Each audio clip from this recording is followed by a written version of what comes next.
Eh bien, bonjour à tous. Nous voici arrivés aujourd'hui au Vendredi Saint.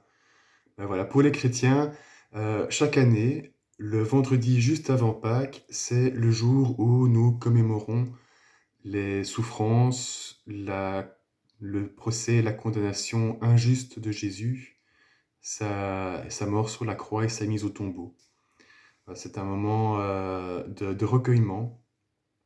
Et c'est l'occasion pour nous de suivre Jésus sur son chemin de croix. Et dans notre prière, d'y croiser tous ceux qui souffrent, tous ceux qui meurent et tous ceux qui sont condamnés injustement. Et bien en cette période de pandémie, voilà, le temps est vraiment venu de refaire ce chemin aujourd'hui encore. Mais comment est-ce qu'on peut le faire? Je voudrais vous proposer 3 pistes pour réaliser cette méditation du chemin de croix chez vous. La première, la plus évidente, c'est de suivre le chemin de croix à Lourdes sur KTO, aujourd'hui à 15 heures. Une deuxième manière de faire, c'est de suivre le chemin de croix de l'église. Donc, vous savez qu'on a les 14 images en céramique réalisées par l'abbé Michaud il y a quelques années. Et voilà, elles sont prises en photo et elles sont proposées dans un diaporama qui se trouve en pièces jointes en commentaire ici. Et la troisième manière de faire propose une méditation musicale. Et pour ça, je vous invite à écouter un morceau qui s'appelle le Stabat Mater par Jean-Baptiste Pergolèse. Donc, Stabat Mater, c'est un texte du Moyen Âge sur Marie se tenant au pied de la croix. Stabat Mater, la mère se tenait debout au pied de la croix de son fils. Et c'est clair que Marie, à ce moment-là, elle est passée par plein d'émotions. Certainement qu'il y a eu de la peine, des pleurs, des cris.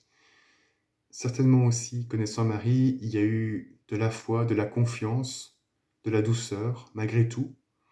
Le souvenir des beaux moments passés ensemble et aussi de cet appel de Jésus à avoir confiance malgré tout. Et puis en même temps, il y a eu la souffrance et la colère peut-être aussi d'une mère voyant son fils unique souffrir inutilement et mourir sur une croix. Quand Jean-Baptiste Pergolèse a composé ce morceau, qui est quelques instruments à cordes et deux voix, euh, il a réussi à retranscrire un énorme panel d'émotions. Vous connaissez peut-être l'expression, hein, les violons pleurnichards, mais là, c'est pas du tout ça. Là, ce sont vraiment des morceaux qui transmettent ces émotions et qui nous permettent de vivre avec Marie cette contemplation de la croix du Christ.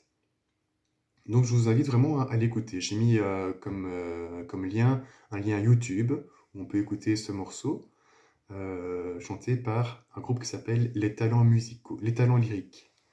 Les Talents Lyriques, c'est un groupe qui, comme tous les artistes actuellement, ont besoin de soutien. Donc si vous avez apprécié le morceau, n'hésitez pas à les soutenir financièrement aussi. Et si vous êtes comme moi, que vous êtes un peu un ignare en matière de musique, ne vous inquiétez pas.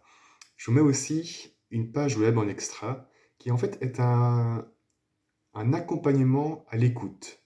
C'est très intéressant en fait, hein.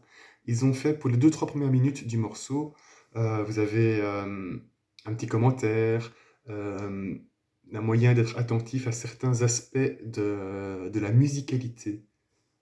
Que vous ayez une bonne connaissance du latin ou pas n'a aucune importance. Le texte en soi n'est pas le plus important. Ce qui transmet vraiment, c'est l'ensemble du talent musical mis au service de cette méditation au pied de la croix. Alors, je vous mets tout ça dans les commentaires, découvrez-le, ça vaut vraiment la peine. Et puis voilà, quelle que soit la manière de faire, l'important c'est qu'on arrive à vivre ce temps de confinement aussi comme un temps de prière et aussi comme un temps aujourd'hui de contemplation de la croix du Christ.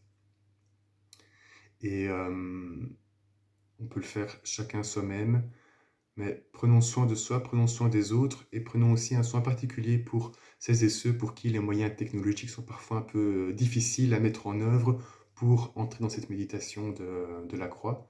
Donc si vous en connaissez, ben, n'hésitez pas à passer un petit coup de fil, voir comment ça va et voir dans quelle mesure vous pouvez un petit peu aider ces gens-là aussi. Voilà, soyons solidaires en ce temps de confinement. Soyons solidaires aussi de celui qui a déjà sur sa croix porté tout le poids des souffrances et qui, par sa résurrection à Pâques, transforme complètement cela. Alors je vous souhaite d'excellentes fêtes de Pâques, un beau temps aussi de vendredi saint, de samedi saint silencieux et bonne route vers la veillée pascale demain. Au revoir.